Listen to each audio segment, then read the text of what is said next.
Great. Well, I am so happy to see some people I haven't seen for a while, and I'm happy to see that some of you do care what non-duality is. So I'm glad that you're here. At Seven Star is just an excellent teacher, and she has a real gift for being able to give examples that can clarify things that are kind of a challenge to get. Some of those examples may include clips from SpongeBob and The Simpsons, just to whet your appetite a little bit. I don't know if we'll get any tonight. But the important part of the introduction for me is to underscore one sentence in the blurb that Dottie sent out, and that was, she, meaning Seven Star, recognized the non-dual nature of reality as a young child. So what's significant about that to me? Now, she, as a young child, didn't know what to call it. She learned how to label her experience of life as she read more about philosophy and spirituality. But she's speaking from her genuine experience of life, and it's not just academic. And so I wanted to just share how we met, which to me underscores the credibility that she has in saying that about her life experience. We met about 3 years ago on Juneteenth in 2019. I was attending the celebration that Clark College and the NAACP put on. And during it, I had been thinking about what I could do for anti-racism work, and the idea of asking white moms of children of color to come speak to community groups seemed like a way to help generally white people understand more about the experience of children of color. So that was in the back of my mind. The last event of that day was a big community forum in one of Clark's big amphitheater classrooms. And they had an impressive panel.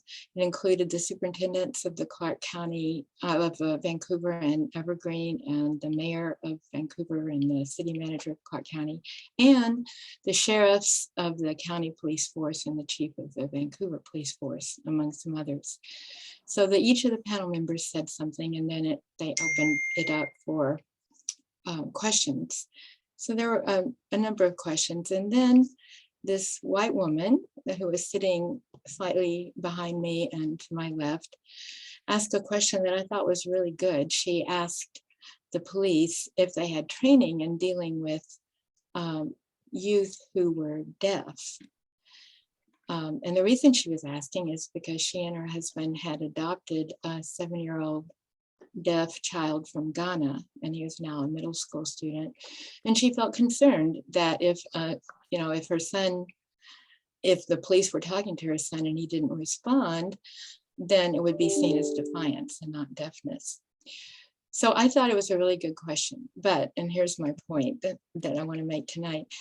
It wasn't just her question, it was the way she asked it. It was clear, it was direct, and her tone or her energy, it just seemed without rancor, which was in a number of the other questions, but it just felt very, I don't know, there was just something about it that, I'd like to get to know this person.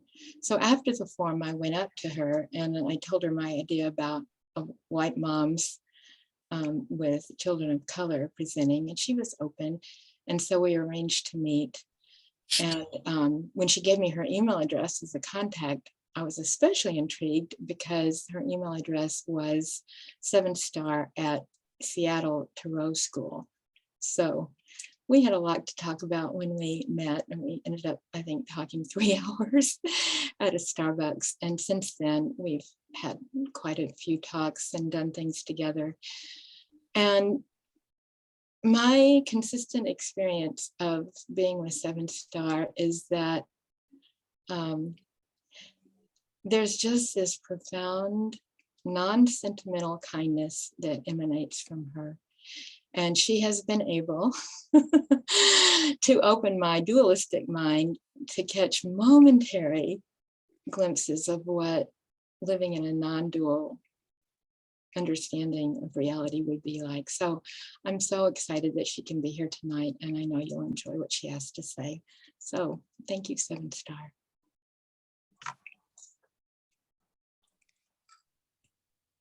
Great. Thank you, Victoria. I really appreciate that a lot.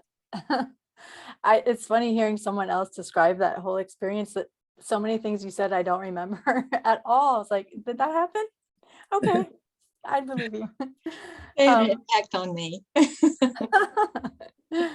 So, so a good evening, everyone. And yes, my name's 7-star, and that is my first name. So you can just call me 7-star. And yes, it's my real name. And I am here to talk about non-duality. And I called my presentation, "What is non-duality and who cares?" And that's a little bit of a non-dual joke, which you may or may not understand. And that's okay. Throughout my presentation, it'll make sense to you. Essentially, non-duality is what is realized at the moment of enlightenment, right? So when you have a moment of enlightenment, something is enlightened, something is illumined for you. So you're shown something or you notice something. And what you notice is the non-dual nature of reality. And also in that moment, what happens is that you realize that the person who was looking for enlightenment actually doesn't exist. So it's a little bit of a joke on you. And there's a lot of irony and a lot of paradox in discussing non-duality. And also actually something I should mention, that there isn't really a way to talk about non-duality or talk about enlightenment, because since enlightenment is beyond duality and our language inherently dualistic, presents us kind of a barrier. So language is set up to make things into discrete, disparate parts, and to, we know one thing by comparing it to another thing. So I only know red because there's also blue. If everything were blue, then there would be blue, because there would be nothing to set it apart from. So talking about how nothing is set apart from anything with a language that inherently sets things apart from one another presents some challenges. You'll see how that goes. And so usually when people teach or speak about non-duality, they use a format called satsang. And a satsang is essentially just a gathering of people who have questions, and they come to a teacher who has some understanding of non-duality, and they ask questions and the teacher answers questions. So it's very much a dialogue. In general, I already said what enlightenment is, and you can say it in one sentence. It's the realization that of the non-dual nature of reality, or the realization that you don't exist. And so it's very simple, but usually when you say things like that, then what follows is a whole bunch of confusion and questions and doubts and fears and hopes and clinging, and all kinds of things arise. So the purpose of the satsang then is to start going through or inquiring into all of that. So it's really a process of inquiry. So non-duality or enlightenment isn't something that I can teach you or that anyone can teach you. It's just the nature of reality, and it's something that you'll discover for yourself. So it isn't something that you go to a teacher and they tell you what it is and you learn from them. It's something that you already know and that you already are. And the more you inquire into it, the more it will be revealed to you. It's self-evident. So it's a process of inquiry. So in having said that, I want to say that I'm very used to the format of satsang, and I really like answering questions. I don't usually just give long lectures. So you can bear with me. I'm going to try to give a lecture. And please, please, I invite everyone to talk to me or to ask questions, or anytime I say something that you're not sure what that is or what that means, or if you do know what that is and you want to speak about your experience, please do. So this is a collective. We're here to share with one another. So I absolutely want to hear from you. And I can see the chat, and so if you put something in the chat, I'll see it. And if you want to just speak up, that's fine too. And I'll also leave a time for questions at the end. Okay. So as I said, non-duality is a kind of the realization of non-duality is like a process of inquiry. So all I'm doing here is inviting you to start that process of inquiry and discover who you really are, what you really are.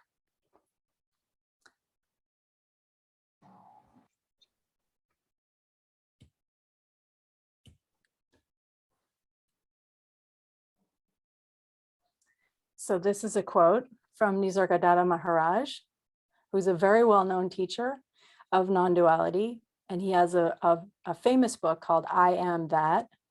And at the end, I do have all the references listed. So I'll have that book listed at the end. And I can certainly send out the slides if anyone wants them. And the quote is, "Greater than the greatest good in life is to know who we are." And the reason is that most people are in a kind of a constant state of dissatisfaction, always looking for something to make them have a positive emotional experience, like peace or happiness or relief from anxiety. And enlightenment is just the discovery that all of those things that you're looking for are your own true nature. So when you discover who you really are, all of that is satisfied. So this is just an invitation to that discovery. And here's another one.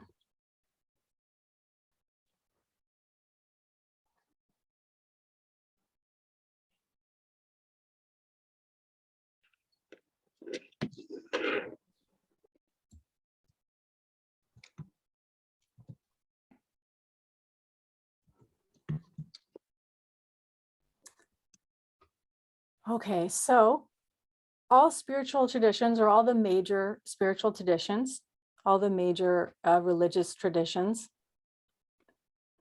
are essentially looking at two main questions. The first one is, what is enlightenment, or union with God, or awakening, or whatever word you like to call it? What does that mean? And how do we get there? How do we come to that? And then the other side of that coin is, what is suffering, and how do we stop suffering? So they're the two sides of the same coin, because enlightenment, like I said, is just the realization of the true nature of reality, which is non-dual. And then suffering is thinking that your non-dual perception, the appearance of the world, is real. And that's the root of all suffering. So now I'm going to explain a little bit about what the two things are, because I know I keep saying non-duality. So normally, or usually, I'll say, not quite normally, but most of us spend our time looking at the world as a kind of a collection of separate entities that are independent, autonomous, and kind of solipsistic, like they're a closed system. So I'm over here, I'm 7-star, and this body and this brain make up 7-star, and that's over here. And then I have got my phone over here, and that's its own separate thing doing its phone thing. And it has nothing to do with this entity that I call 7-star. And you all are out there in your, wherever you're at, with your body and your brain doing its thing. And that has nothing to do with me. And there's a tree over there doing tree thing. We're all in our own separate kind of space with clear boundaries of where we end, doing our own independent thing, acting independently. And this non-dual nature being that we are all only one, not separate. Yes. So it's a yes. So there only is one. So it isn't even we are all one. because there is no we. There only is the one. There's only one, there's only blue. There's nothing that isn't blue. So there's no we are blue. It's just blue. That's all there is. Right? So yes, it's just the one. The entire universe unfolding, the unfoldingness of the universe, and that is what everything is. So anything you're looking at, that's what you're looking at. But we tend to think that we're looking at these separate entities, and that is a dualistic view. And so enlightenment is just understanding that that isn't real. And that the non-dual, that the true nature of reality is non-dual. Okay.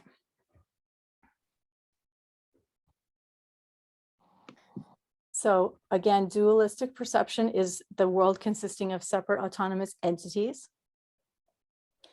Now, because you identify yourself as this body and all the things that kind of come out of the body, like feelings and thoughts, behaviors, because you think that is you, then the priority of your life is to ensure the survival of that body, mind, machine that you think is yours. And so because you want the body mind to survive as long as possible, then the whole world becomes separated out into good and bad, good things and bad things, based on whether or not they support the survival of your body mind or they threaten the survival of your body mind. So there's the fundamental mistake of identifying yourself as the body mind machine, the original sin, so to speak, right? So if you start out, if you know a Christian tradition, for example, that their description is you start out in the Garden of Eden, you are God, all there is God, it's all blue, all one, only one. And then there's a trick in your brain that tells you, no, God is out there and you are separate and everything is separate. And then in your mind, you leave the Garden of Eden. You cast yourself out in your brain by thinking that God is out there and separating yourself from that. And now it's you against the world, and you have to take care of you, and you have to assure the survival of the body mind. So then we look out in the world and we view everything in terms of, is this good for my body mind or is this bad for my body mind? And then of course we try to control everything. We want good things, quote unquote, good things to happen, and we don't want bad things to happen.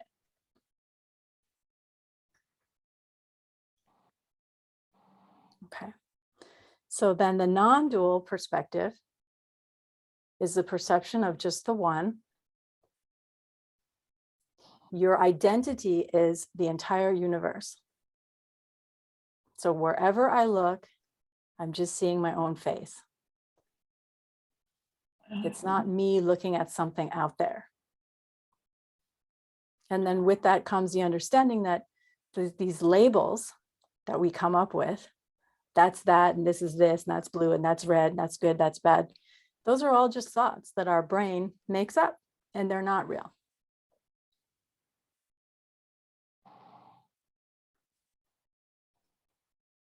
Were you going to say something, Joya?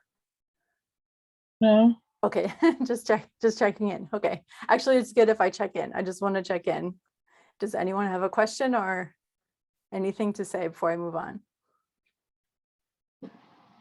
Okay.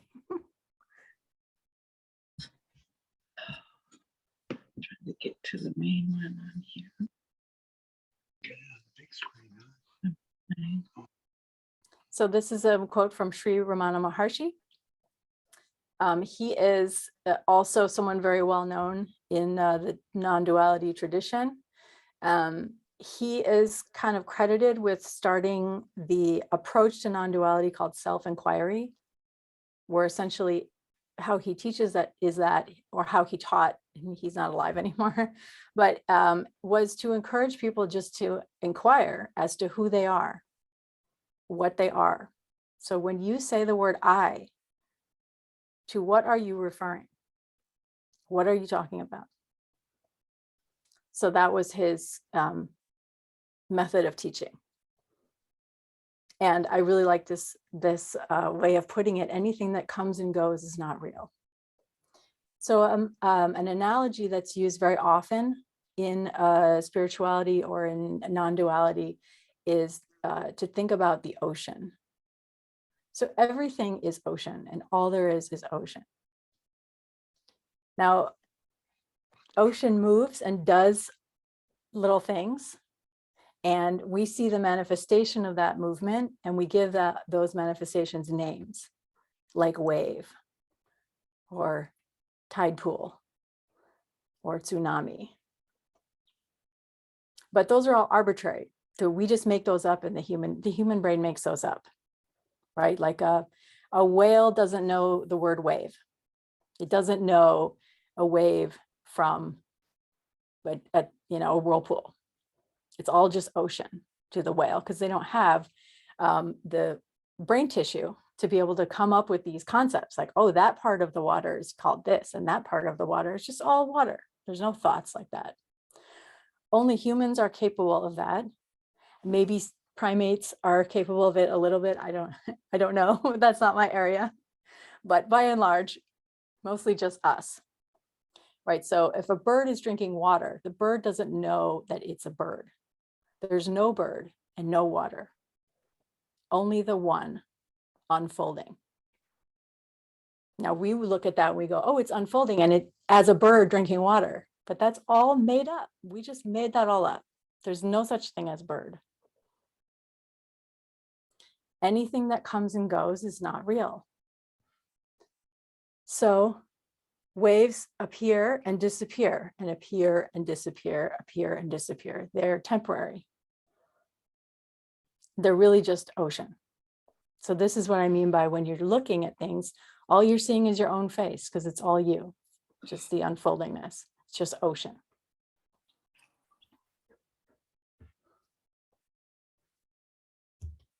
Hold on.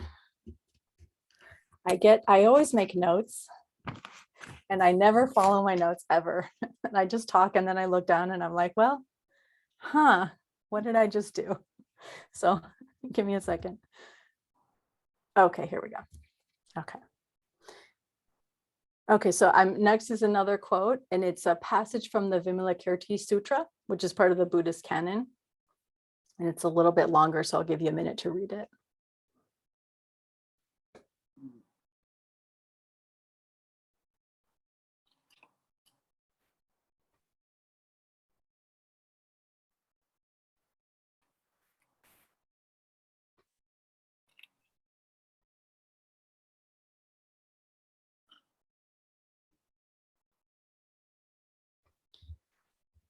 So this is another reference to what I had talked about earlier, where there's no subject and object.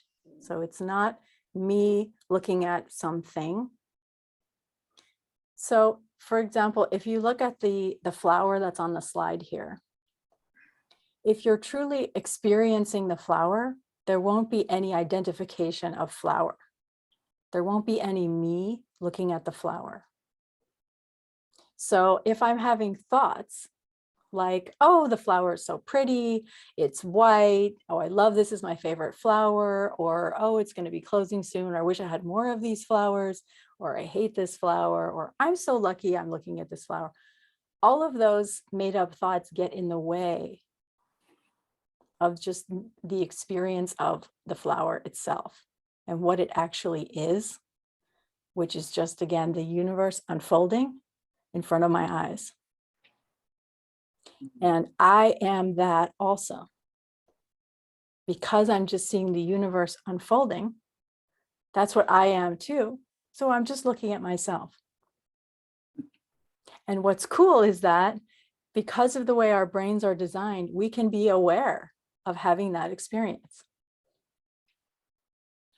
And everyone has had this experience, but you just don't know that you actually are enlightened, because you might not have recognized it as a moment of enlightenment. But anytime you have an experience where something touches you deeply all of a sudden, like you turn and there's a beautiful sunset and you just, right? You and the sunset are one in that moment. There is no you, because you're not thinking yourself into existence. You're not thinking who you are. So that person isn't there. And you're not thinking what the sunset is, and you're not thinking anything, no thought, just the one. And it's an overwhelming feeling. And there's no thought. And there you go, you're enlightened. But maybe you didn't recognize that. And you thought, oh, well, that's a waste of time. And now I better get talking about such and such, or thinking about such and such, or obsessing about that thing that I had to take care of, or that problem that I had to solve. So everyone has these moments because it's just what you are. And it catches you out, catches you off guard. But that's your true nature, when you and the sunset are one. Does anyone have an experience like that that they would like to share or talk about? And if not, that's okay. I just like to ask.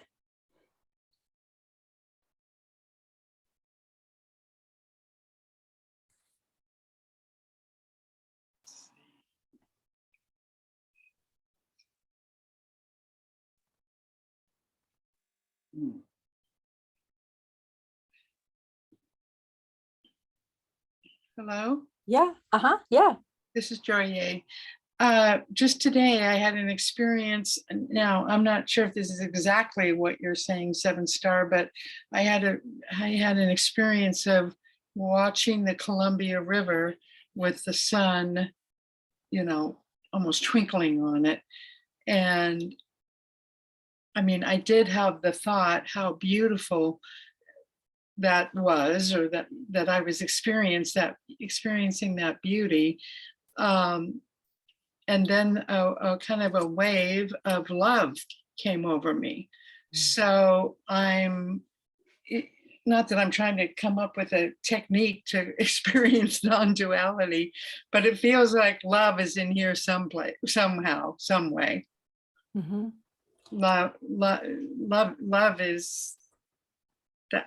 I think that's the closest experience to non-duality for me. I'm just in the space of loving. I don't know for sure, but that's what it felt like.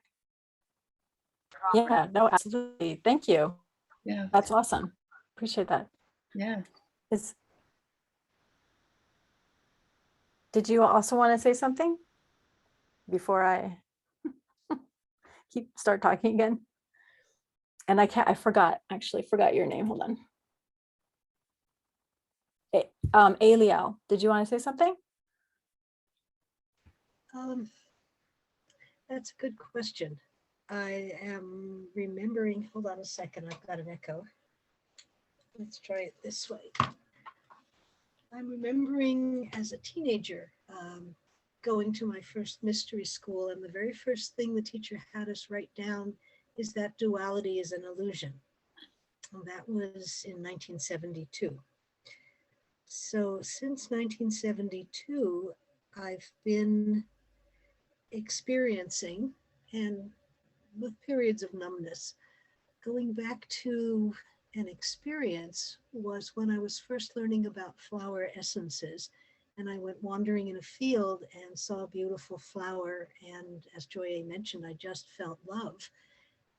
And I inquired of the flower, what good do you have? What is your essence?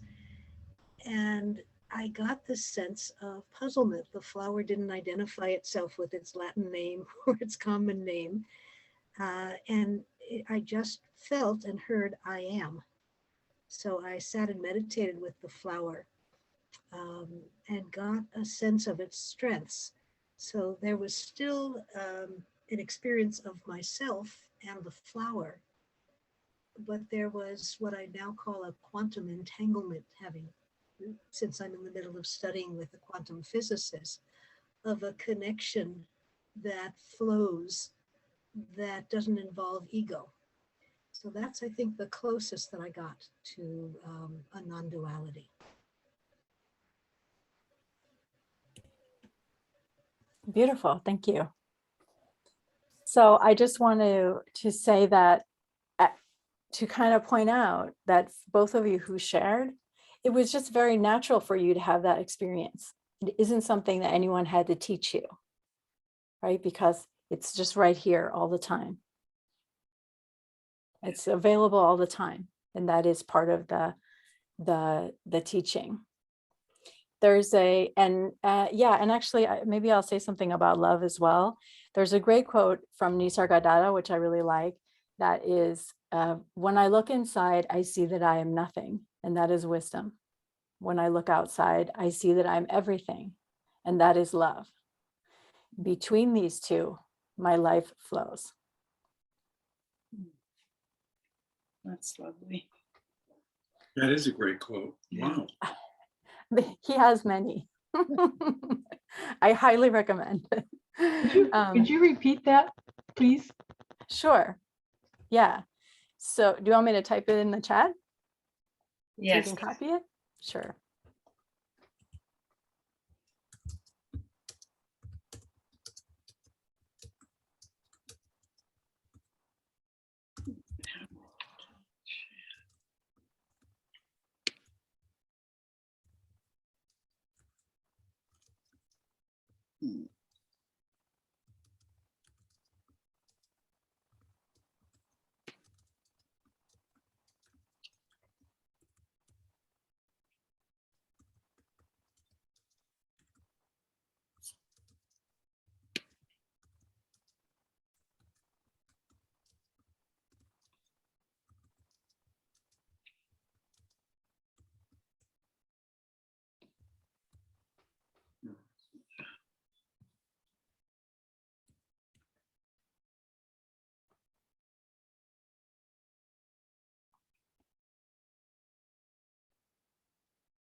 Would you also type in the person that you're quoting? Mm-hmm. Thank you.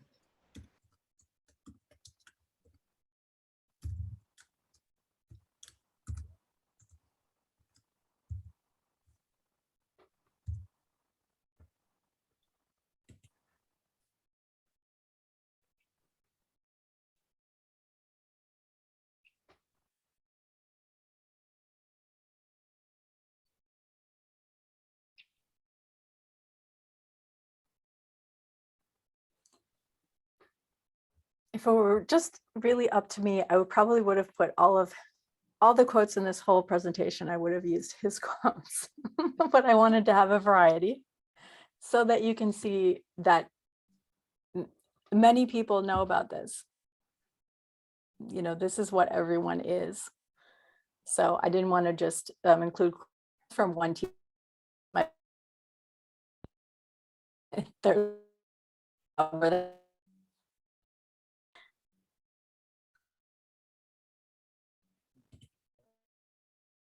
One of the things, I'll just make a kind of side comment. One of the things that I notice about our culture is that from a dualistic view, the concept of love gets very much confused with the concept of liking and disliking. So liking is when you interact with something and you get some kind of emotional pleasure from it, right? So I like, what do I like? I like tomatoes. I don't like bananas, okay? But I can love tomatoes and bananas because love just means that I'm open to experiencing whatever is arising in this moment as that thing. Like I and the banana are one. And I don't have to eat the banana to experience that. So if I'm with another person and I'm loving them, I'm just here to receive whatever is arising in this moment as them. Liking or disliking has nothing to do with it. So my husband does some things that I really like, and he does some things that I don't like, right? And it doesn't matter, really. That has no bearing on love whatsoever, because love is just being with. even being with the thought that's arising as me, that I dislike what he's doing right now. So with non-duality, there are no problems. All problems are in the mind. And if you embrace everything, there's no problem.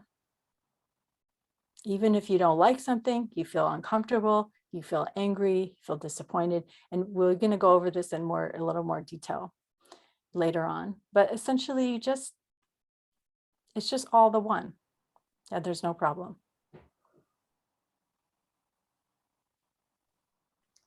Okay. See, now I lost my place again. So hang on. Where am I? Okay. Okay, another good one. From Rumi, if you know Rumi, when I say the word you, I mean 100 universes.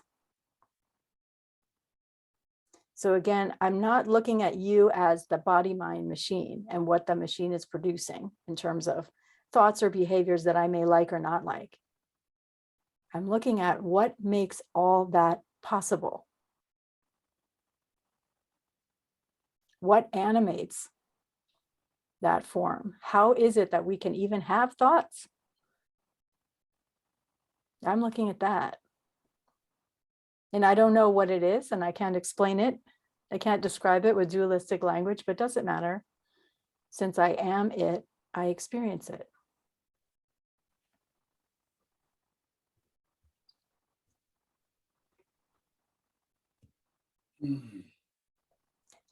And one more from Nisargadatta.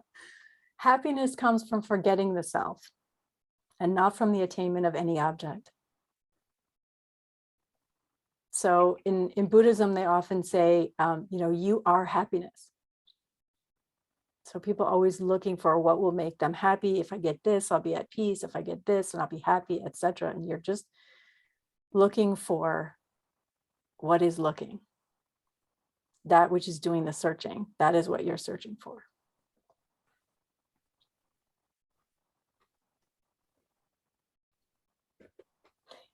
So then I just offered a couple questions for you to think about. How we make ourselves suffer by chasing after what we think will make us happy, or finally make us at peace, or finally at a point where we can relax and stop trying to figure out what will help us relax.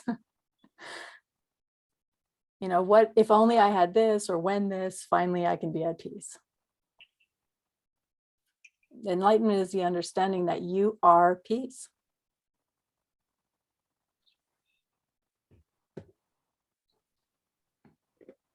So the reason why we suffer, why we do this again, is because we think we are this body and mind, and therefore our priority in life is the survival of the body-mind, the perpetuation, aggrandizement, and perfection of the body-mind. And everything that goes on in our lives, we pass through that filter.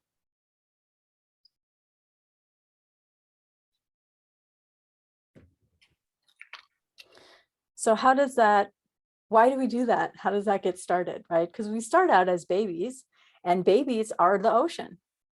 They don't know that they're the baby and that's mom over there, or whoever takes care of them, and that's the dog and that's the bottle, and they don't know any of that. They're just like the bird drinking the water. It's all one. The dualistic perspective is something that we have to learn. We're taught by other people. So how we end up making our concept of ourselves is that since our survival depends on our caregiver, we notice, and we start to notice, that sometimes the caregiver comes around and gives us what we need, and sometimes they don't.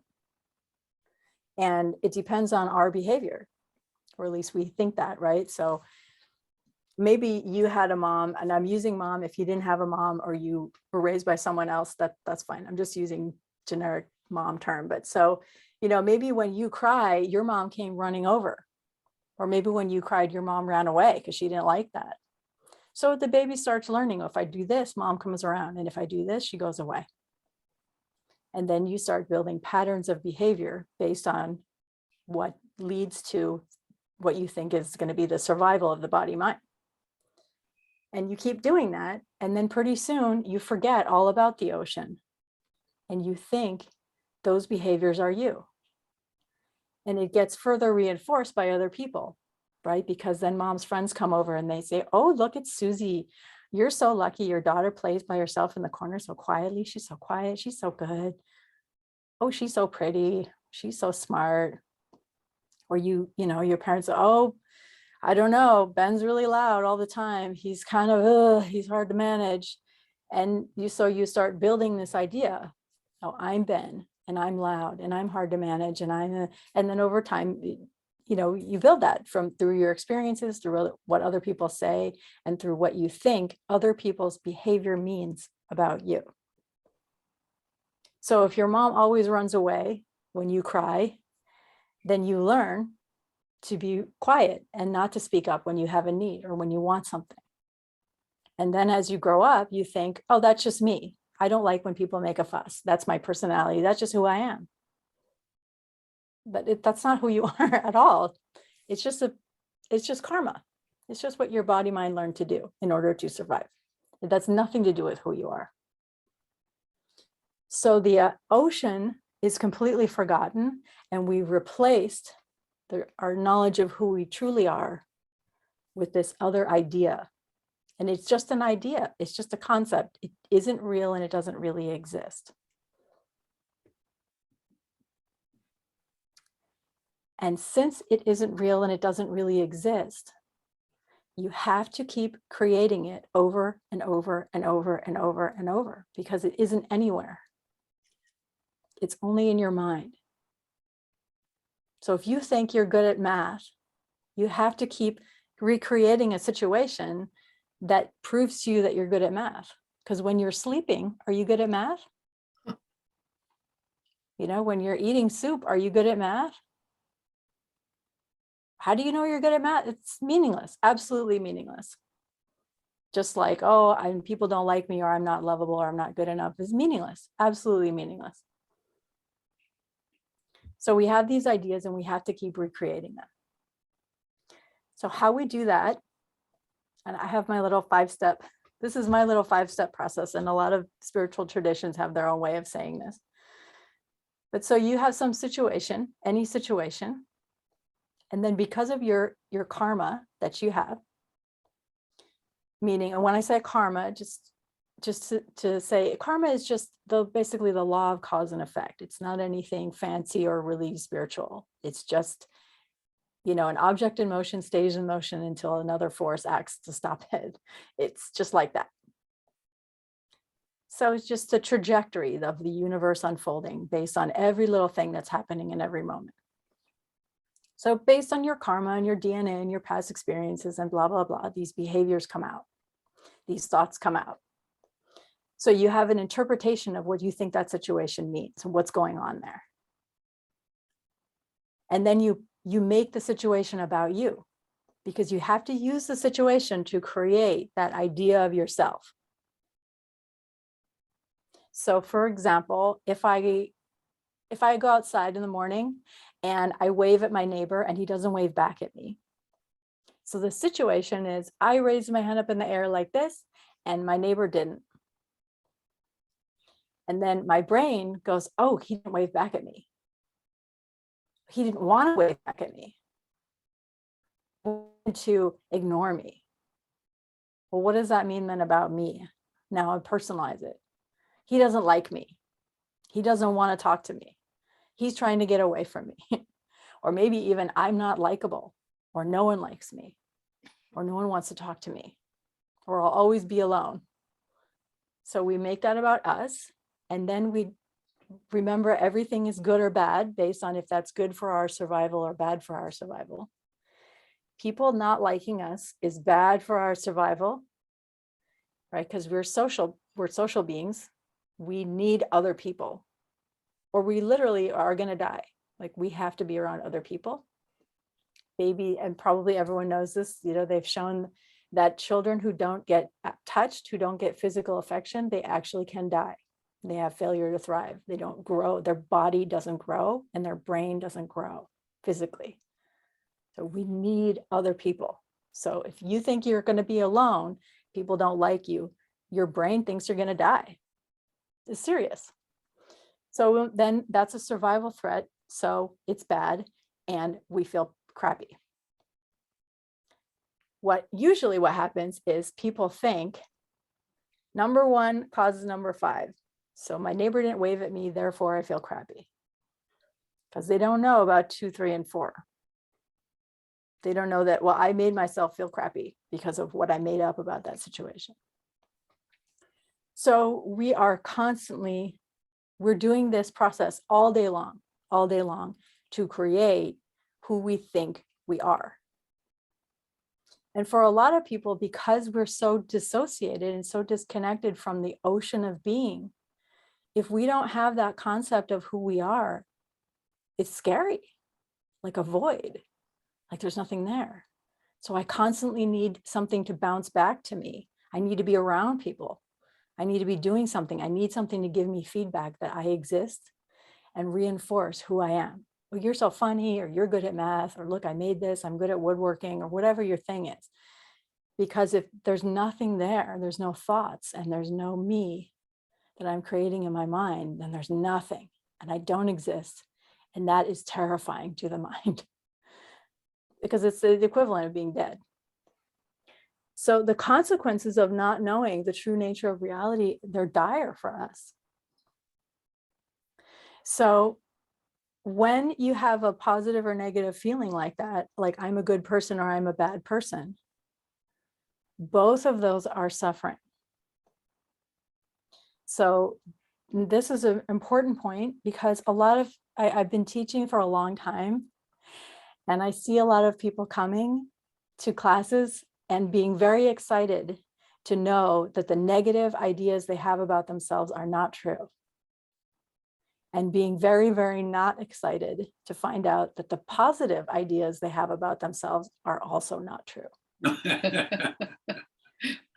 So, and people, this is a big reason actually why people don't come back. I used to teach a series of classes and people would just leave in the middle and it would always be right around this point.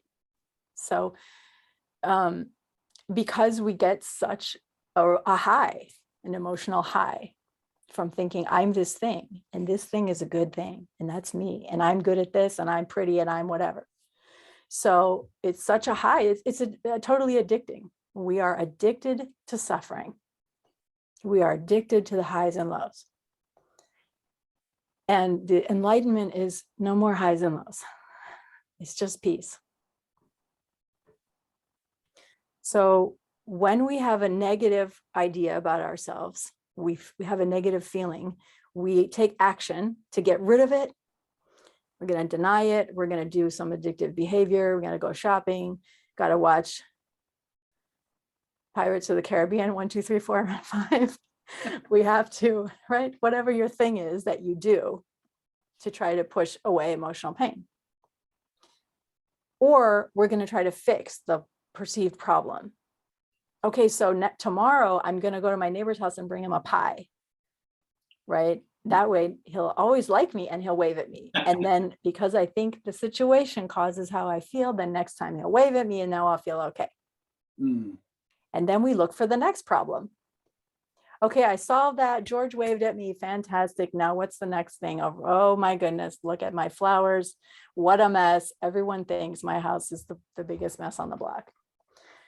Because we are problem solvers and we look for problems because we love solving problems and getting to the end and going, yeah, I did it. So that's what we do. We look for what's wrong all the time. Now, even if, and so I see your question. So non-duality piece is boring. I get this question all the time and I will, it's a good one and I'll address that. So I just want to say though that even if it's something positive about so-called you, you're still going to suffer because that isn't real either. So like I said, if you're good at math, you have to keep on recreating something that reinforces to you that you're good at math. A really easy one is like, if you think you're so attractive, you have to keep that going. You have to try to hold on to it. And, you know, there's only so much modern surgical techniques can do. There comes a point where you just look old. Mhm. So it's impossible. You can't hold on to any of it. Anything that comes and goes is not real. So if your happiness depends on something that comes and goes, then your happiness is doomed to go away very soon. And it just goes around. So now that's related to the question about, so non-duality or peace is boring. Well, it depends on what you mean by boring, because again, boring is an idea, it's a concept in your mind. And I don't know what your idea of boring is. But I'll just say that the high and low of, okay, I feel okay, and just waiting for, you know, the shoe to drop for me to feel crappy again, so then I can look for what can make me feel good again. I don't enjoy that. But if you enjoy that, you are welcome to it. And I don't mean that in a derogatory way at all. I truly mean, this is not like I'm selling something to you, and you don't have to believe me, and you don't have to do inquiry, and you don't have to do any of this. It's just an invitation. And if you start doing inquiry into the true nature of things and you find it really boring, then just stop. It's not something you have to do. There's a great quote by Chogyam Trungpa Rinpoche, and if you don't know who that is, it's okay. He's a Buddhist teacher. He who has passed, who said, you know, enlightenment is the greatest disappointment. And I mean, in some ways it is, because we're so trained to look for something that will get us high.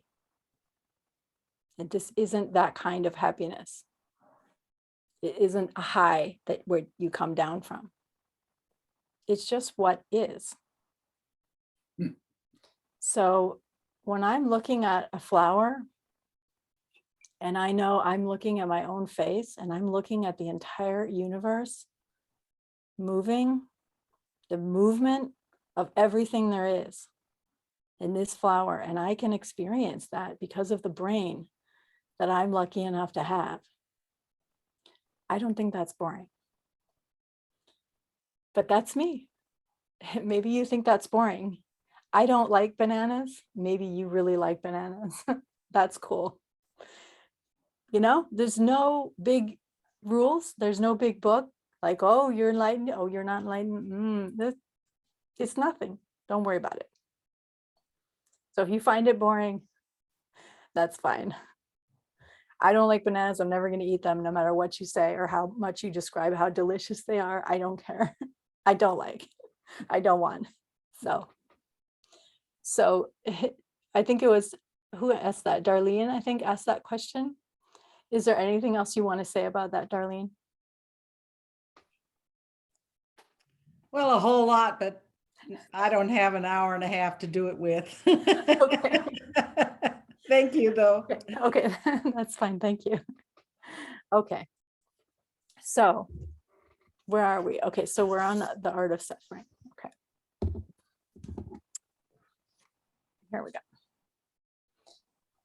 Okay, so I want to show you a little bit of neuroscience, because these are things that scientists are starting to study now. It's something that Westerners like to do. They like to pretend like they discovered stuff that other people have known about for thousands of years. And so in that tradition, they've started to study the experience of enlightenment. And they are starting to identify the areas in the brain that are responsible for creating this false concept of self.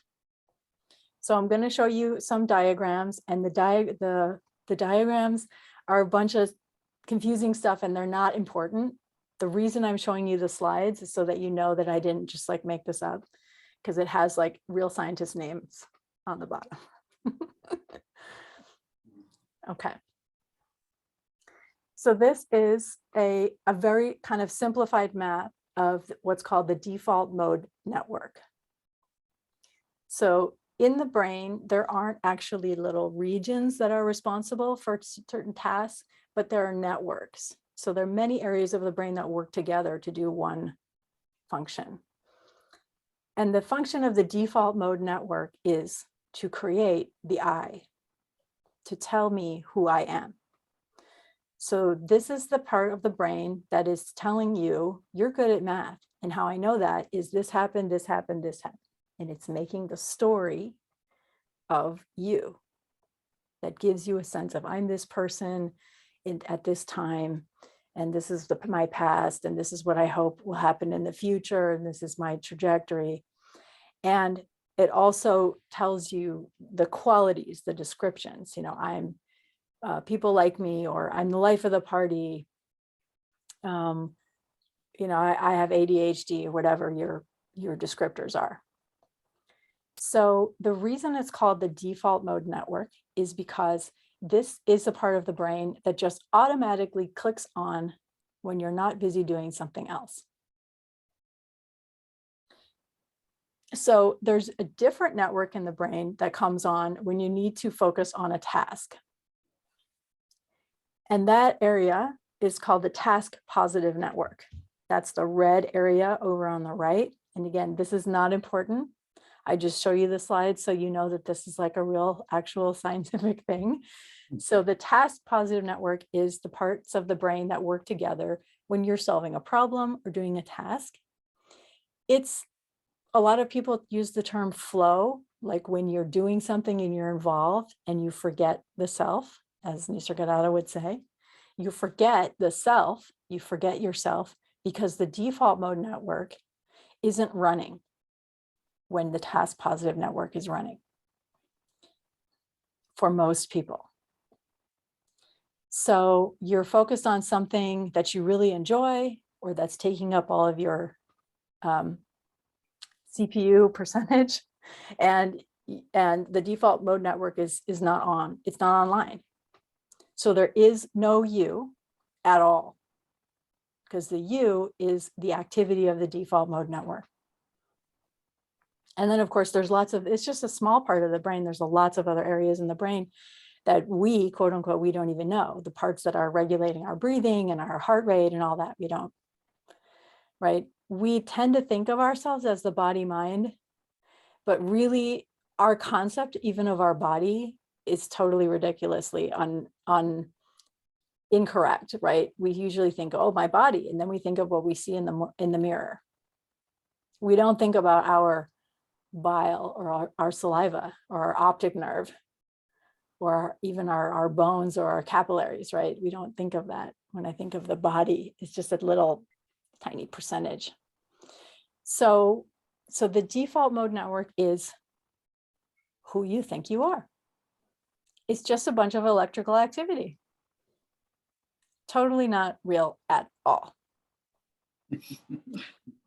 Furthermore, they know now that people who experience issues with depression and anxiety, among other things, they have overactive default mode network.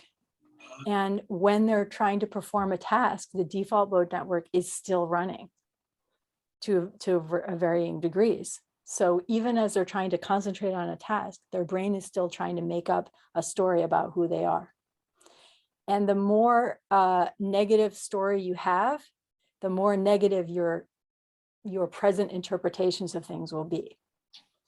So people who have especially a history of trauma, their default mode network is more active, and it's more connected with the fight or flight part of the brain, the amygdala, and it gets a lot more negative messages. So that's karma. When I say karma, that's what I'm talking about. So how you interpret things in the present, like if I have a lot of history of trauma, I'm going to have a certain response, a certain interpretation of my neighbor not waving at me. But if I don't, my interpretation could be, oh, maybe he hurt his arm. Maybe he didn't see me. Why I think he didn't wave at me because he doesn't like me has to do with my karma. Has to do with my default mode network and the memories that are stored. Everything the default mode network comes up with is based on past, is based on memory. It's highly intertwined with our memory system. So it goes back into our memories, and that's how it tells me what the current situation means and who I am. Okay.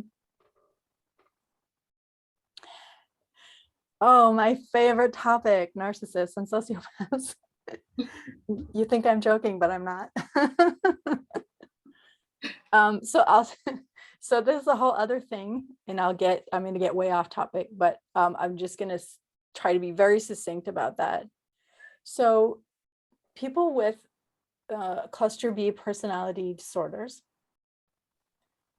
you can think of this kind of whole thing that we're talking about, with the default mode network and all this stuff, and having like a core sense of I'm this person. You can think of that as on a continuum. So some people will have a much more robust and solid sense of who they are than others. And if you are raised in certain situations or you have certain genetic predispositions, this is very generalized, but I'm trying to be succinct, you will have even less of a sense of self, of who you are. And you'll be even more dependent on feedback outside to tell you who you are. So I was just speaking about how all of us are dependent on outside feedback to tell us who we are and to experience a sense of a feeling of the positive emotion, like, oh, I'm a good person. So so I don't want to be too broad, but essentially there's a similar but very extreme mechanism going on. When people don't have a core sense of self, then they end up doing narcissistic, borderline type behavior, antisocial behavior, schizoid behavior, right? Because they are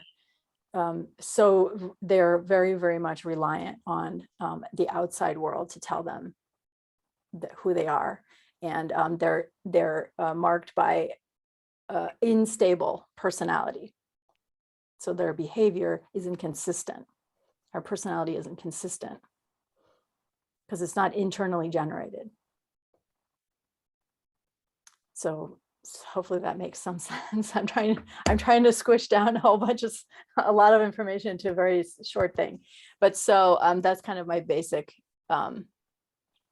answer to that.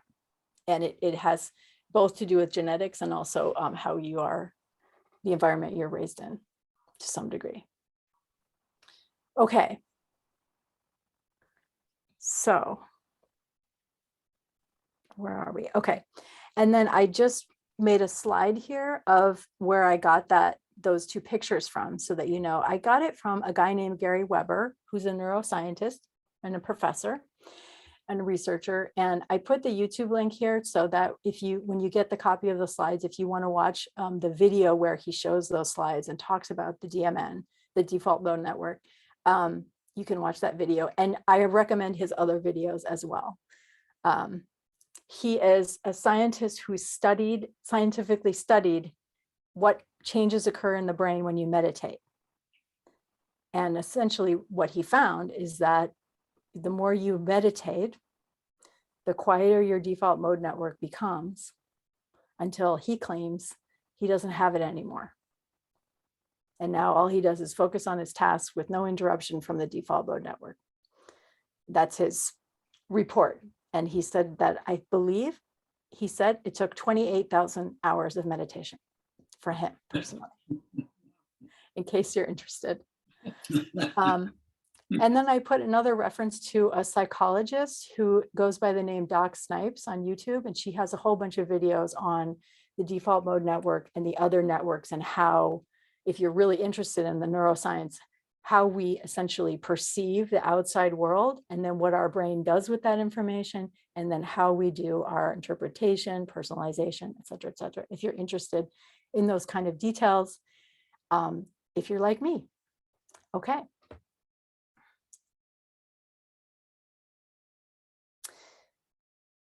So here is a great quote from Ken Wilber.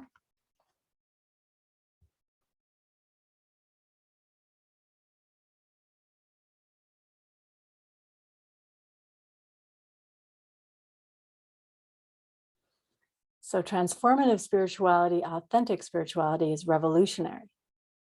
It does not legitimate the world, it shatters it. And it does not render the self content. It renders it undone. Good, right? I read these like over and over. I still, every time, they're so good. Okay. Now, how do we render the self undone? Well, you have two choices.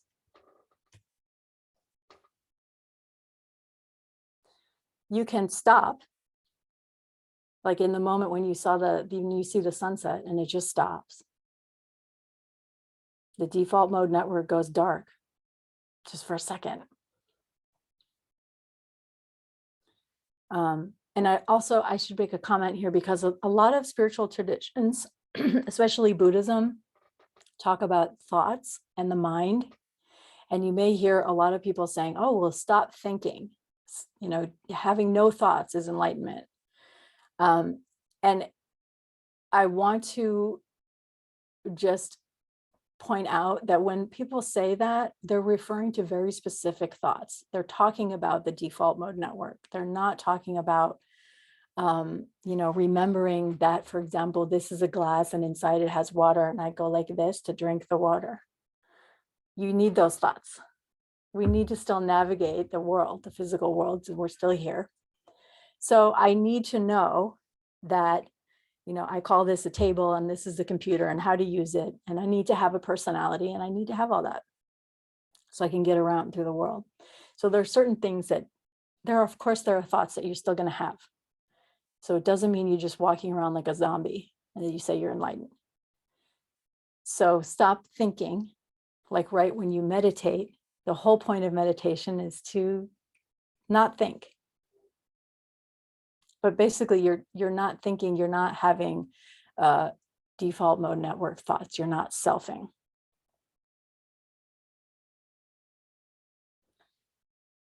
Your other choice, which is a little bit easier for most people, because if you tell most people, well, just stop doing that.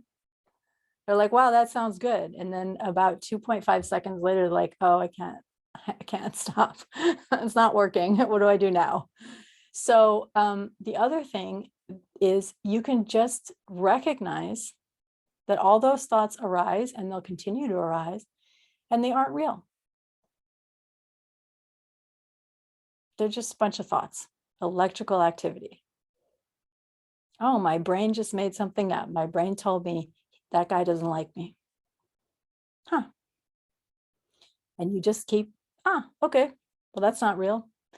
Even if you get to the point where you are experiencing a very strong emotion, now you know, well, my brain made something up and then it released a bunch of chemicals. And now I feel those chemicals in my body. And remember, a wave comes and goes. And soon that'll be over. You go up and it goes down. It goes up, goes down. So what? Who cares? Now, when I say who cares, I don't mean that's not important, that's stupid, don't worry about it. What I mean is ask yourself, who cares? If you're really, really having a feeling that you can't stand and you feel like you need to act out or act in or do something about it, why? What's the problem? It's just a feeling. And again, I'm not saying like, who cares, so what? I'm saying truly inquire, investigate. This is the invitation to not to run away, but just investigate, to love, to be with, like we talked about.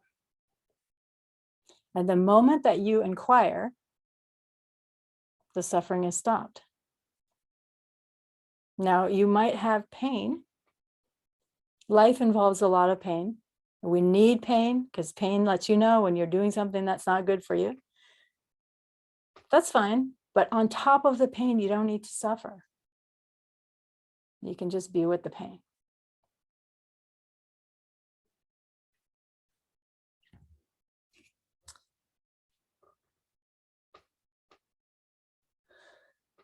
So here's a little kind of breakdown of what that might look like. If you have compassion for whatever is arising in the moment as you, if you have love for whatever is arising in the moment as you can go back over, okay, what happened? Well, he didn't raise up his hand. And then I told myself, my brain made up, he doesn't want to wave at me, he doesn't want to talk to me. And then I made up, furthermore, I mean, it kind of sounds ridiculous, actually, now that I'm going through it. So, and then I made up, well, he doesn't want to talk to me, he hates me. Maybe I smell bad, whatever. And then you just keep going and going. It just explodes, from there with the thoughts exponentially. He doesn't like me. Nobody likes me. Maybe my friends are just pretending to be my friends. I'm always going to be alone. I'm going to die homeless and penniless, etc. Right? That happens very quickly because of the default mode network and all of these past memories that come rushing up. Okay. And then even if you have gone to the judgment stage and your brain told you, oh, this is bad, you're a bad person, you got to do something about this. And you have a bad feeling in your body, or negative feeling in your body, and you're feeling really, really, really compelled to do something about it, to fix the situation, to run away, to do something addictive. You don't have to. It's all a big show, like a fireworks display. And if you become aware of it, the suffering is stopped in that moment. Because what you've done is now you're not that self. You're not the feeling. You're not the situation. You're not the body. You're not the mind. You're not the thoughts. You are the loving awareness that is being with the self. And the self is not you.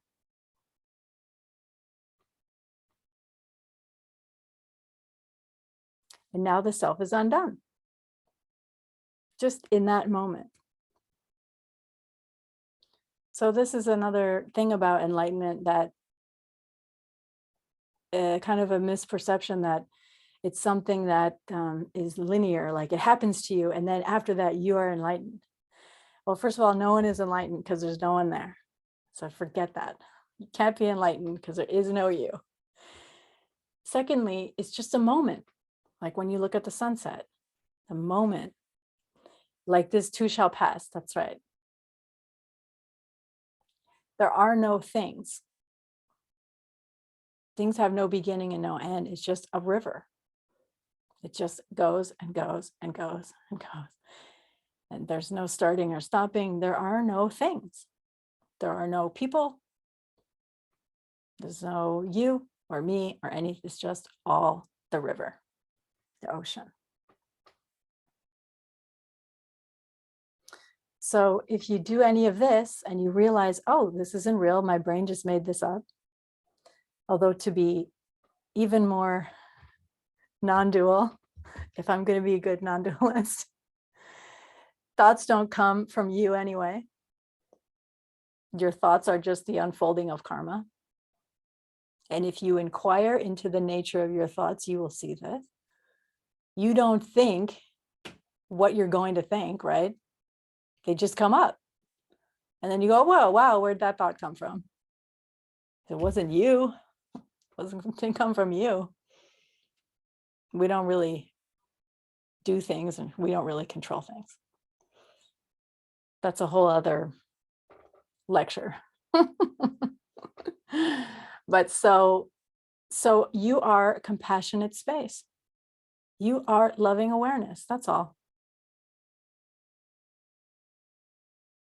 And in any given moment, whatever is arising here as the self, the quote unquote self, the authentic self of the moment, the thoughts, the behaviors, whatever the body's doing, the brain's doing, you as compassionate space can just embrace and welcome that all in.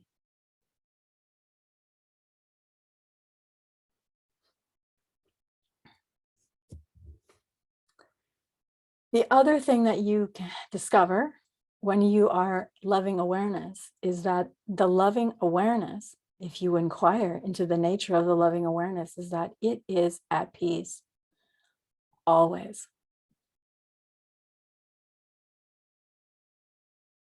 And it's always right here because it is what you are. So that peace is available in any moment, all the time, as you, no matter what's going on. So I'm going to tell you like a little anecdote that I heard from someone else. So I heard this from another non-duality teacher named Gangaji, who is still alive and actually lives in Oregon. She lives in Ashland, Oregon. She is 80 this year, so I don't know if she's still teaching. But you can watch her past videos and whatnot on YouTube. And I have her name is at the end in my list of resources, Gangaji. So one time I was watching one of her talks, her satsangs, and she said that a woman shared with her that she had gone through an assault, a very serious assault. And she said, you know, during the assault, I thought to myself, well, I'm probably going to die. So maybe I have 10 minutes left to live. I have 10 minutes left to be love. And that's what I'm going to do with my 10 minutes. I'm going to be what I really am, which is just loving awareness. That's what I'm going to do. So to me, first, after I said, what? Holy crap. You know, there's nothing. There's no circumstances. There's no circumstance that can exist where that loving awareness is not available and when you are not it. I remember another one where she was talking to, this is a long time ago in the 90s when she first started teaching, when HIV was a really big, scary deal. And one of the people who was assisting her with the retreat was talking about having HIV, and he was really, really sick. And he's just like, that's just the body, and I feel totally at peace. And you could see that, you know, he was really declining physically. And she said to the audience, just so you understand, that means there's no excuses here. No matter what, you are peace, and you don't have to look anywhere for it. That loving awareness that loves the body, the sick body, that is open to everything, to the entire universe, that's who you really are all the time. And if you forget, it doesn't care.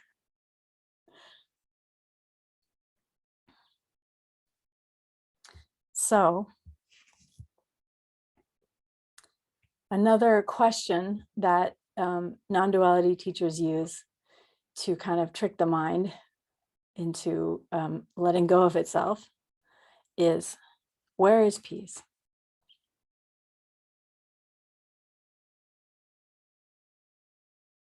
So most of the time we think, if this, if that, then I'll be at peace. But just right now, where is peace? And peace really is the absence of war. It's the absence of something. So when there are no thoughts and there's no resisting anything, and there's no effort being made to get something other than what is here. When you drop your sword, the war's over. That's all. So what I'm going to end with is a little meditation that I wrote. And I want to say that Victoria made a comment that she likes my meditations. So I'm reading it because of that. So if you don't like it, you can blame Victoria. Okay. So I'm just going to, invite you to just sit comfortably and listen. And if you want to close your eyes, you can. And I'll let you know when it's time to open your eyes.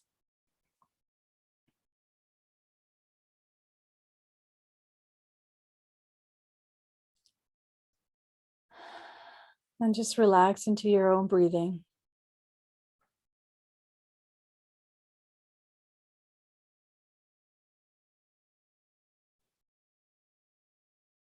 Breathing in, just open your lungs to the breath of the entire universe.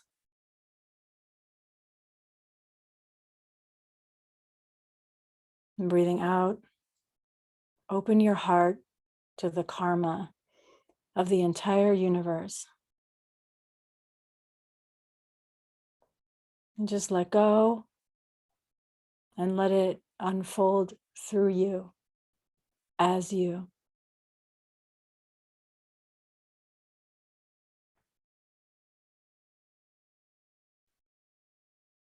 Breathing in, know that you are the totality of everything breathing in.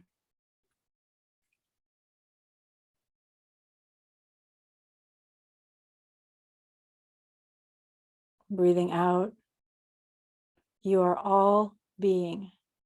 Breathing out.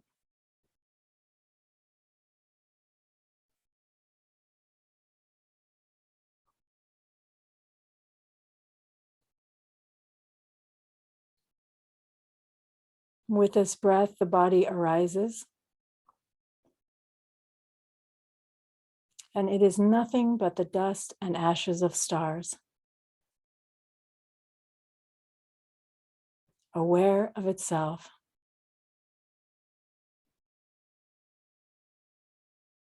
Who you are is the tide rising and falling,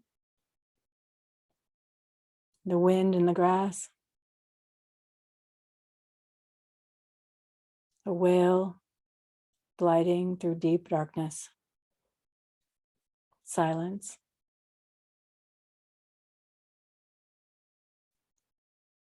The mind is at rest. There is no effort. There's no striving, no thinking, no being anyone.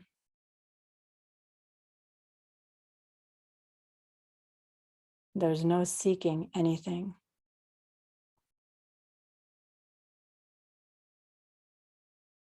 It is time to stop searching.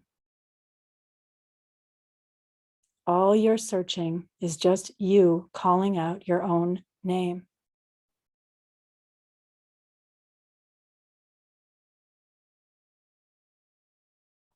Breathe in and be quiet. Breathe out and be still.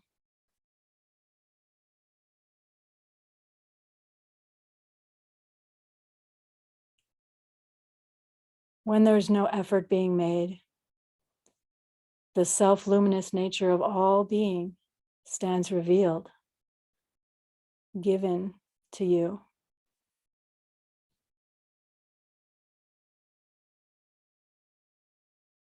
When the mind is at rest, the heart is open, and peace is everywhere.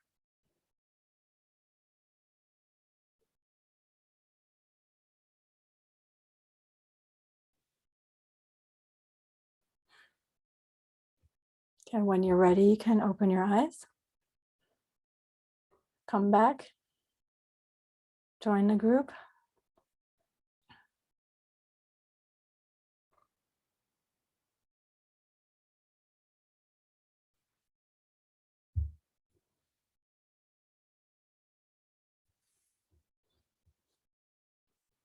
Okay.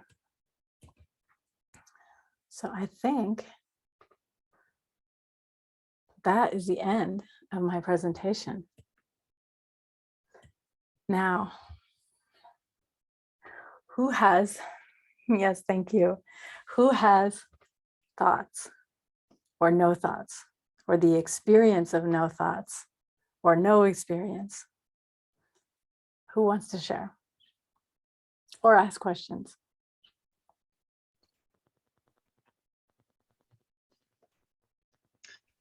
I'll Yeah. share an experience just to hear Sure. what you say about it as far as the non-duality. But last summer I had an experience where I was contemplating the concept I am that, which I never could quite get. And as I was contemplating it, I suddenly got that I is everything, and that I can express as me, it can express as you, it can express as a rock or a tree or a desk or anything else, that it's all I in different expressions. Is that what you're talking about? It sure sounds like it. Yeah. Yes. And then shortly after that, when we were driving to the beach, and I often have this experience when I change my focus, is that I can feel the forest going by. And I had this experience of feeling like I was the forest, and yet I was driving through the forest on the highway. So it was like I was driving through myself. It was kind of an interesting experience. Yes. So I think that's what you're talking about. It definitely sounds like it to me. Yeah. Yeah, yeah. Yeah. Very beautiful. Thank you. Mhm. I saw that Sam typed in the chat, then what is time? So the default mode network, it actually is kind of split into two parts. And one of those is the front part, the anterior part, and then there's a posterior part. And now I have to look at my notes because I forgot which one is which. One of them is responsible for time. And that is the anterior part of the DMN. So that part is responsible for creating a sense of time and the self in time. So time is just a thought, right? We know that time is relative. It's just a perception in the human mind. And if you compare our concept of time with another animal that has a different brain, it's a little easier to conceptualize, right? I mean, what is time to a mosquito? Well, it doesn't exist, right? So a river just rushes by. Is the river fast or slow? How do you know?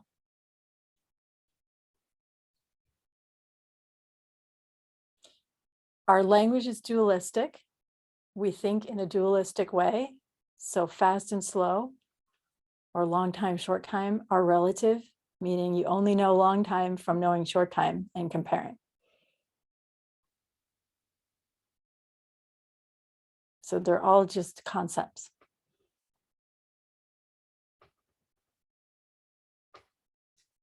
So what is the purpose of existence? This reminds me, I get this question a lot too. What's the point of anything? Well, who cares? So I'll answer the question, but it just reminds me, I had a student one time who came to my classes for years, like 4 or 5 years maybe. And then one day she came in and she like throws her bag down on the table and she's like, well, thanks a lot.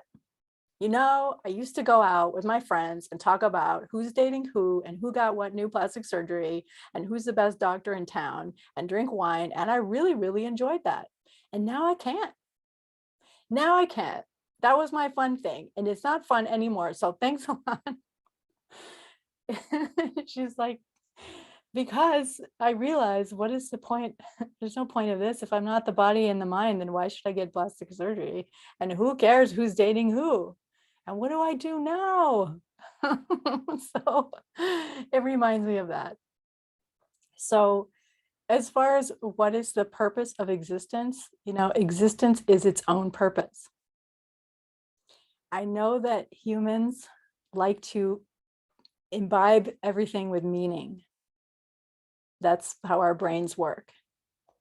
But if you were to think, okay, what is the purpose of a narwhal swimming under the ice? What is the purpose of a bird? What is the purpose of a star?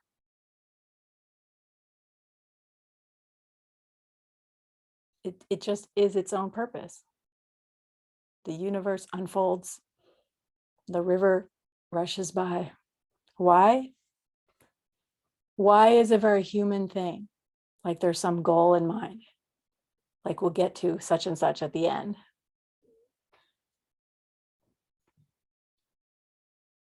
And again, I want to say that there's no problem with that. There's nothing wrong with it. So I want to make sure that that is clear. Again,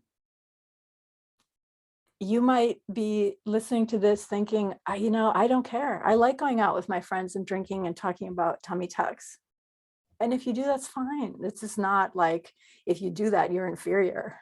Or if you enjoy the highs and lows and that's what you want to do, then there's something wrong with you or you're less than. It's not about that at all.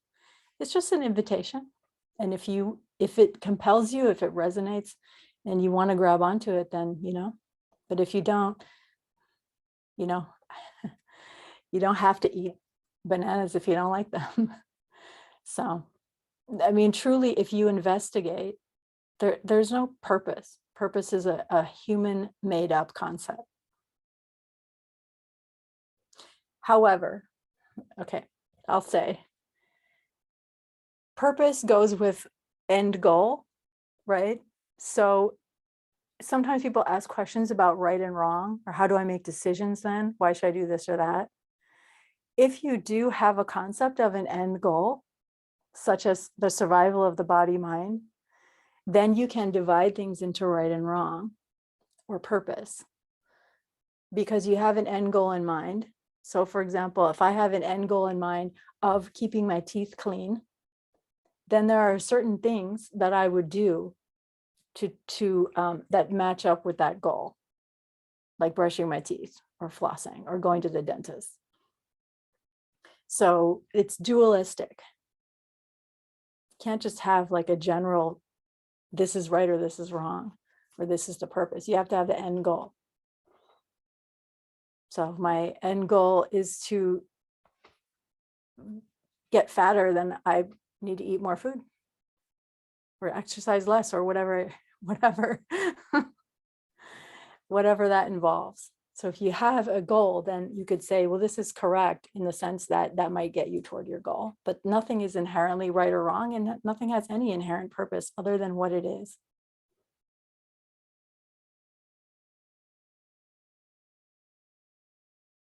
It seems like you would still enjoy going out and enjoy the moment, no different than enjoying. Absolutely.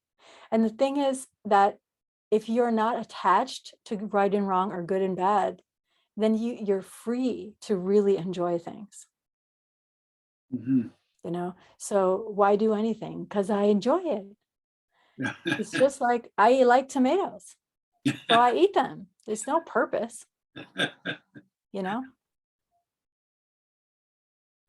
Oh, can you hear me? Yes, I can hear you. Oh, lovely. I have to say, I've been laughing a lot. As a laugh of recognition, I just find the whole conversation about this very peaceful and joyful. And I'm just so enjoying you. Thank you so much for presenting a nothing conversation to everything out here. But I mean, it was just beautiful. Thank you so much. Yeah, absolutely. Yes. Thank you.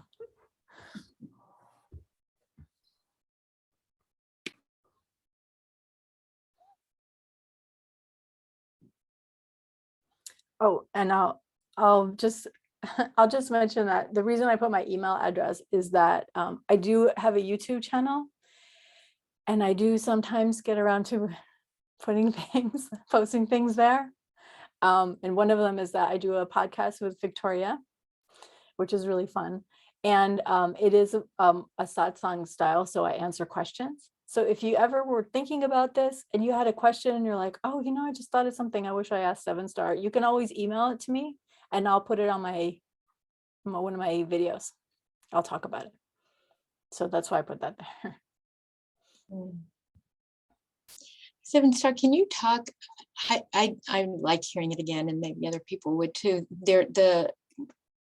relationship between what you're talking about and self-compassion, like why you call your website or call your center self-compassion. Mhm. Yeah, well, I did consider whocares.com, but then I figured no one will click on that. No, but the reason is that I feel like the practice of self-compassion can be a kind of a doorway, because if you are practicing self-compassion, then if you really look at what's going on there, you notice that you are the compassion, not the self. So remember earlier we went through those steps, like, oh, my brain is doing this thing. Well, who is it that is seeing the brain doing the thinking? Right? So there's something else other than the brain that's aware of the brain. That is just compassionate space. So I say a lot in my satsangs, you are the love, not the self. You are the love that loves the self. And again, love meaning welcoming, embracing, being open to, being with, not liking. So there'd be lots of things about the self that you don't like. That doesn't matter. So for me, that's the connection, is that it can be a doorway to experiencing your true nature as loving awareness.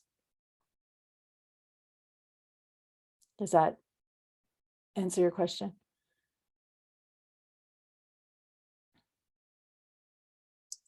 Yeah, it's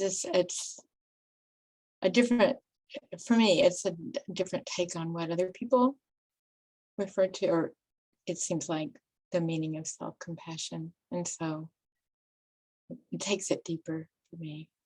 So I appreciate you talking Okay. that way. Yeah. What's the difference? Do you mind? I'm really curious. Yeah, I don't I'm know not what sure other if I people can. Yeah, say. because I haven't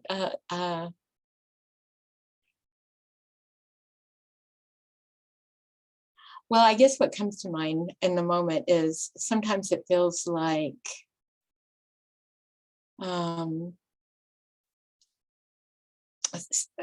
self-compassion is loving oneself.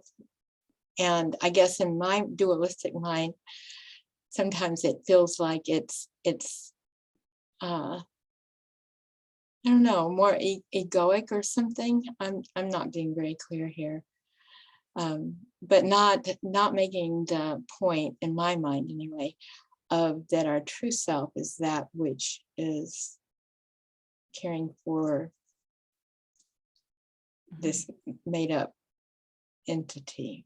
Yeah. So that's I didn't get that kind of when I was looking into self-compassion several years ago. That wasn't the meaning I got. That so it's different from what I understand you say. Mhm. I think. Yeah, that kind of makes me think of a little analogy. You know me, Victoria, and I like analogies. Love your analogy. So another analogy that I use is like, if you're sick, then you need to call a paramedic who isn't sick to take care of you, right? So if you are the self and the self is a mess, the self is suffering, you need a doctor. You need someone who isn't suffering, who isn't sick, who isn't angry, who isn't touched by suffering in any way, who isn't victimized, to come in to take care of the self. Right? Is my analogy making you more confused? Sorry. Right? No. That for me, it's Good. like, right? So you have the self that may be really struggling. But the awareness isn't struggling, it isn't suffering. It doesn't get victimized. It doesn't get touched by anything. It doesn't come and go. It isn't affected by anything, and it doesn't change. It's just the ground of being. So it's always available. Like when you call 911, the ambulance comes. Right? It's right here. Yeah.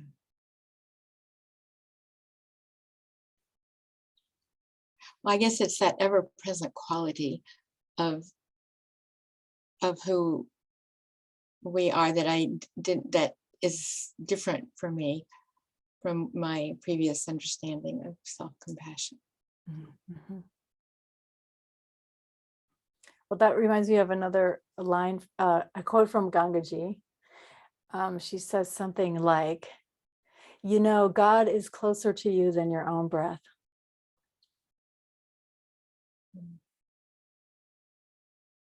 That's beautiful. Mhm. Yeah, and that the ultimate suffering of the dualistic thing is we and God are separate. Yeah.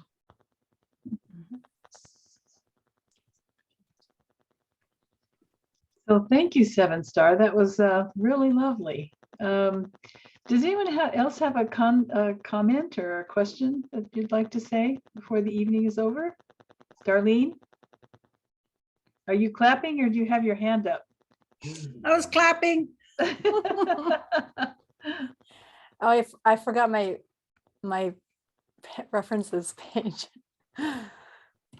I put on, I'll just tell you, yeah. So again, I can send the slides to you, Dottie, if you want to send them out to people. Sure. But these are just some books that I have read over and over and over, actually. So Perfect Brilliant Stillness by David Kars. It's a good one. He's still alive. He lives in Vermont. Very funny. He has a very sarcastic sense of humor. So if you like that kind of thing, his book is awesome.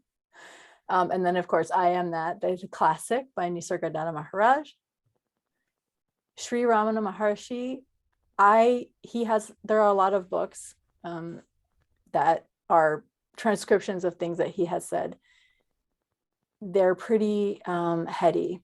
They're pretty dense. Like you can read one line and then, 3 months later, you're like, okay, I think I maybe understand that line. And then you're ready to read the next line. So when I say that I've read it, probably maybe a third of the way from the last 5 years. The Living Edge of Surrender is a great book by Gangaji. It's and in contrast, it's actually very, very small and thin. And it just talks about essentially being relieved of the burden of having to be a self. And then the last thing here is a YouTube channel called Medicine of One. And this is just a guy who reads these books out loud. And so if you go and you type, I Am That, Nisargadatta, Medicine of One, whatever, I'm sure you'll come up with them. He has Perfect Brilliant Stillness and I Am That. And I think he reads the Bhagavad Gita and a couple other things. And he has a lovely speaking voice. He's an actor. So if you don't have time to read and you just like to listen to stuff while you clean, like I do, it's an awesome channel for that. He has a beautiful voice. So. Nice. Thank you. Yeah. Thanks so much. I appreciate the opportunity so much. Thank you. It was great to have you. Thanks. Thank you very much. Thanks everybody for coming.